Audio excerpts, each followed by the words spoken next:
Hi పిల్లలు, story చెప్పుకుందామా? Ambapuram అనే ఒక అడవిలో రకరకాల జంతువులు ఉండేవి. ఒకసారి ఒక చెట్టు కింద కోతి, జింక, కుందేలు సరదాగా కబుర్లు చెప్పుకుంటున్నాయి. అప్పుడే అక్కడికి ఒక ఎలుగుబంటి పిల్ల ఏడుస్తూ వచ్చింది. వెంటనే దాని దగ్గరికి వెళ్ళి, ఏమైంది, ఎందుకలా ఏడుస్తున్నావు అని అడిగాయి. మా అమ్మ కనిపించట్లేదు అంటూ గట్టిగా ఏడవసాగింది.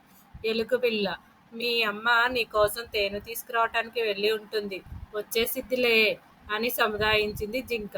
అయినా సరే అది ఏడుపు ఆపట్లేదు. దాంతో నేను వెళ్ళి వెతుకుతాను అంటూ తేనె తుట్టులు ఉన్న దగ్గర వైపు వెళ్ళి పరుగులు తీసింది జింక.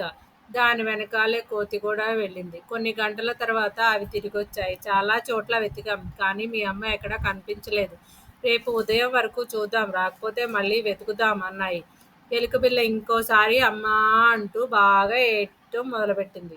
దాంతో కుందేలు, ఎందుకైనా మంచిది, ఒకసారి ఎలుకబంటి గుహ దగ్గరికి వెళ్ళి చూసింది.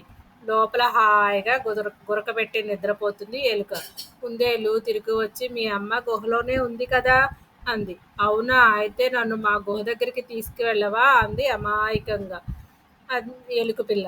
అంటే నువ్వు మీ అమ్మకు చెప్పకుండా గుహ వదిలిపెట్టి బయటికి వెళ్ళావు, దాన్ని మర్చిపోయి ఇప్పుడు అమ్మ కనిపించట్లేదు అని ఏడుస్తున్నావు అన్నాయి కోతి, జింక, కుందేలు. ఇంకెప్పుడు ఇలా చేయవద్దని చెప్పి దాన్ని తీసుకువెళ్ళి గుహ దగ్గర వదిలిపెట్టింది కుందేలు.